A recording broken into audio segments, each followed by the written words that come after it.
Hello ಸ್ನೇಹಿತರೆ, ನಮಸ್ತೆ ಎಲ್ರಿಗೂ. Welcome back to my channel. ನಾನಿವತ್ತು ಮನೆಯಲ್ಲಿರುವಂತಹ ಬಾಳೆಹಣ್ಣನ್ನು ಉಪಯೋಗಿಸಿ ಒಂದು ಕೇಕ್ ರೆಸಿಪಿನ ಮಾಡ್ತಾಯಿದ್ದೀನಿ. Banana cup cake. ಬನ್ನಿ ನೋಡೋಣ ಅದಕ್ಕೆ ಏನೆಲ್ಲ ಬೇಕಂತ.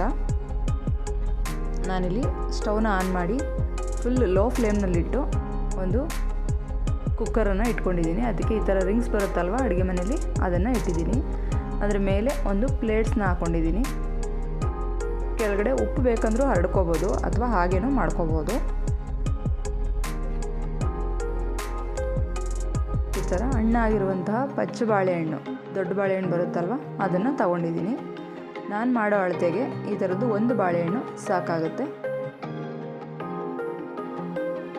ಬಾಳೆಹಣ್ಣನ್ನು ಮಿಕ್ಸಿ ಜಾರಿಗೆ ಹಾಕಿ ಕೂಡ ರುಬ್ಕೋಬೋದು.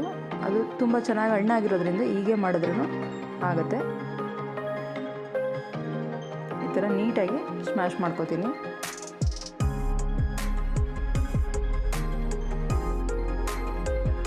ನೋಡಿ ಇಷ್ಟಾಗಿದೆ. ಪೂರ್ತಿ ಪೇಸ್ಟ್ ಆಗಬೇಕು ಅಂತ ಏನಿಲ್ಲ, ಇಷ್ಟಾದರೆ ಸಾಕಾಗುತ್ತೆ. ಇದಕ್ಕೆ ನಾನು ಎಲ್ಲ ಇಂಗ್ರೀಡಿಯೆಂಟ್ಸ್ನೂ ಹಾಕೋತೀನಿ. ಇದಕ್ಕೆ 2 ಕಪ್ ಆಗೋಷ್ಟು ಮೈದಾ ಹಿಟ್ಟನ್ನು ಹಾಕೋತಾ ಇದ್ದೀನಿ. ಎಲ್ಲನೂ ಒಂದೇ ಕಪ್ ಅಳತೆನಲ್ಲಿ ಮೆಜರ್ಮೆಂಟ್ ಮಾಡಿ ಹಾಕ್ಕೊಳ್ಳಿ, ಇಲ್ಲಾಂದರೆ ಕೇಕು ಕರೆಕ್ಟಾಗಿ ಬರೋದಿಲ್ಲ. 1 ಕಪ್ ಹಾಕಿದ್ದೀನಿ. ಈಗ 2ನೇ ಕಪ್ಪು ಮೈದಾ ಹಿಟ್ಟನ್ನು ಹಾಕೋತಾ ಇದ್ದೀನಿ. ಮೈದಾ ಹಿಟ್ಟು ಫಸ್ಟೇ ನಾನು ಜರಡಿ ಮಾಡಿ ಇಟ್ಕೊಂಡಿದ್ದೀನಿ. ಮತ್ತು 1 ಕಪ್ಪು ಸಕ್ಕರೆ ಪುಡಿನ ಹಾಕೋತಾ ಇದ್ದೀನಿ. ಮನೆಯಲ್ಲಿರುವಂಥ ಸಕ್ಕರೆನ ಮಿಕ್ಸಿನಲ್ಲಿ ಹಾಕಿ ಪೌಡ್ರ್ ಮಾಡಿ 1 ಕಪ್ ಮೆಜರ್ಮೆಂಟಲ್ಲಿ ಹಾಕೋತಾ ಇದ್ದೀನಿ. ಮತ್ತು 1 ಕಪ್ಪು ಅಡುಗೆ ಎಣ್ಣೆ, ಸನ್ಪ್ಯೂರ್ ಆಯಿಲ್ನ ಹಾಕೋತಾ ಇದ್ದೀನಿ ನಾನು. ಕೊಬ್ಬರಿ ಎಣ್ಣೆ, ಕಡಲೆಕಾಯಿ ಎಣ್ಣೆ ಆ ಥರದನ್ನ ಹಾಕೋಬಾರ್ದು, ಫ್ಲೇವರ್ ಇರುವಂಥದ್ದು. ಮತ್ತು ನಾನಿಲ್ಲಿ 1 ಕಪ್ಪು ಹಾಲನ್ನು ಹಾಕೋತಾ ಇದ್ದೀನಿ. ಹಾಲು ಬಿಸಿನೂ ಇರಬಾರ್ದು, ಫ್ರಿಜ್ಜಲ್ಲಿ ಇಟ್ಟಿರೋ ಹಾಲು ಕೂಡ ಆಗಬಾರ್ದು. ಹೊರಗಡೆ ಇಟ್ಟಿರುವಂತಹ ಹಾಲನ್ನು ಹಾಕೋತಾ ಇದ್ದೀನಿ. ಅದು ಕಾಯಿಸೋದೇನು ಬೇಡ, ಹಾಗೆ ಹಾಕ್ಕೊಂಡ್ರೆ ಆಗುತ್ತೆ. ಮತ್ತು ನಾನಿಲ್ಲಿ ಸ್ವಲ್ಪ ಏಲಕ್ಕಿ ಪುಡಿನ ಹಾಕೋತಾ ಇದ್ದೀನಿ. ನೀವು ವೆನಿಲಾ ಎಸೆನ್ಸ್ ಬೇಕಿದ್ರೂ ಹಾಕೋಬೋದು, ಏಲಕ್ಕಿ ಪುಡಿ ಬೇಕಿದ್ರೂ ಹಾಕೋಬೋದು. ಮತ್ತು ನಾನಿಲ್ಲಿ 1/4 ಸ್ಪೂನ್ ಆಗೋಷ್ಟು ಬೇಕಿಂಗ್ ಪೌಡರ್ನ ಹಾಕೋತಾ ಇದ್ದೀನಿ. ಮತ್ತು 1/4 ಸ್ಪೂನ್ ಆಗೋಷ್ಟು ಬೇಕಿಂಗ್ ಸೋಡಾ, ಎರಡನ್ನೂ 1/4 ಸ್ಪೂನ್ ಅಷ್ಟು ಹಾಕ್ಕೊಂಡ್ರೆ ಸಾಕು. ಮತ್ತು ನಾನಿಲ್ಲಿ ವಿನಿಗರನ್ನು 1 ಸ್ಪೂನಷ್ಟು ಹಾಕೋತಾ ಇದ್ದೀನಿ. ವಿನಿಗರ್ ಬೇಡ ಅಂದರೆ ಮೊಸರು ಕೂಡ ಯೂಸ್ ಮಾಡ್ಬೋದು. ಮೊಸರು ಬದಲಾಗಿ ನಾನು ವಿನಿಗರನ್ನು ಹಾಕೋತಾ ಇದ್ದೀನಿ. ಇದಕ್ಕೆ ಯಾವುದೇ ಥರದ ಮೊಟ್ಟೆನ ನಾನು ಬಳಸ್ತಾ ಇಲ್ಲ. ಇದೆಲ್ಲವನ್ನು ಹಾಕಿ ನೀಟಾಗಿ ಒಂದು ಸರಿ ಮಿಕ್ಸ್ ಮಾಡ್ಕೋಬೇಕು.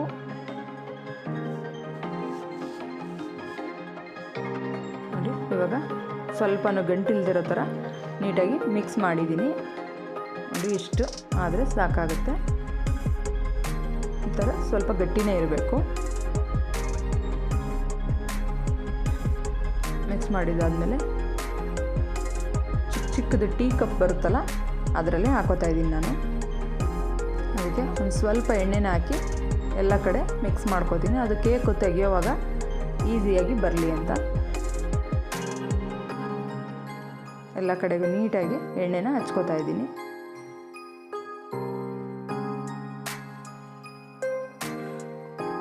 ಈ ಥರ ಎಲ್ಲ ಕಪ್ಪಿಗೂ ಎಣ್ಣೆನ ಹಚ್ಚಿ ರೆಡಿ ಮಾಡಿ ಇಟ್ಕೊಂಡಿದ್ದೀನಿ.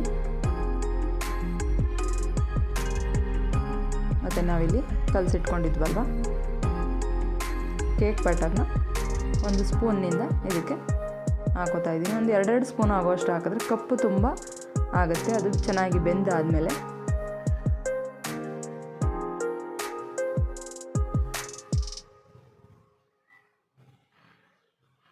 ಈ ಥರ ಉಳಿದಿರೋದನ್ನೆಲ್ಲನೂ ನಾನು ಕಪ್ಪುಗಳಿಗೆ ಮಾಡಿಟ್ಕೊಂಡಿದ್ದೀನಿ. ಇದರಿಂದ ನನಗೆ ಇಷ್ಟು ಅಳತೆಗೆ ನನಗೆ 10 ಕಪ್ಪು ಕೇಕ್ ಆಗಿದೆ. ಮೇಲೆ ನಾನಿಲ್ಲಿ ಒಂದು ದ್ರಾಕ್ಷಿ, ಒಂದು ಗೋಡಂಬಿನ ಇಟ್ಕೋತಾ ಇದ್ದೀನಿ. ನೀವು ಏನು ಬೇಕಿದ್ರೂ ಹಾಕೋಬೋದು. Dry fruits, tutti Frooti, Chacko chips ಯಾವುದನ್ನು ಬೇಕಿದ್ರೂ ಹಾಕೋಬೋದು.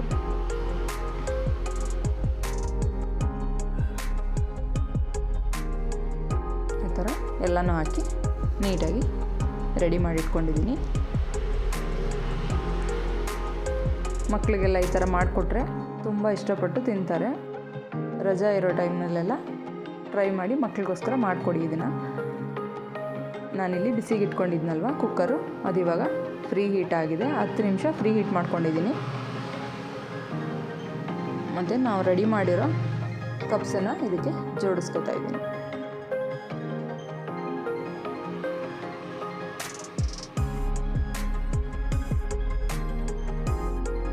ಇದೇ ಸೇಮ್ ಪ್ರೊಸೀಜರಲ್ಲಿ ನಾವು ಮೈದಾ ಹಿಟ್ಟು ಬದಲಿಗೆ ಗೋಧಿ ಹಿಟ್ಟನ್ನು ಕೂಡ ಹಾಕಿ ಮಾಡ್ಕೋಬೋದು. ನಾನಿಲ್ಲಿ ಮೈದಾ ಹಿಟ್ಟಿನಲ್ಲೇ ಮಾಡಿದ್ದೀನಿ. ಈ ಥರ ಅದಕ್ಕೊಂದು ಪ್ಲೇಟನ್ನು ಕ್ಲೋಸ್ ಮಾಡಿ ಇದನ್ನು 30ರಿಂದ 35 ನಿಮಿಷ ಬೇಯಿಸ್ಕೊಂಡಿದ್ದೀನಿ. ನೋಡಿ ಇವಾಗ 35 ನಿಮಿಷ ಆಗಿದೆ. ಈ ಥರ ಒಂದು ಟೂತ್ ಪಿಕ್ಕಿಂದ ನಾನು ಚೆಕ್ ಮಾಡ್ಕೋತಾ ಇದ್ದೀನಿ ಕೇಕ್ ಬೆಂದಿದೆಯಾ ಇಲ್ವಾ ಅಂತ. ನೋಡಿ ಸ್ವಲ್ಪನೂ ಅದು ಟೂತ್ ಪಿಕ್ಕಿಗೆ ಅಂಟ್ಕೋತಾ ಇಲ್ಲ, ಅಂದರೆ ಕೇಕು ಪೂರ್ತಿ ಇವಾಗ ಬೆಂದಿದೆ, ರೆಡಿಯಾಗಿದೆ ನಮ್ಮ ಕಪ್ ಕೇಕ್ ಅಂತ.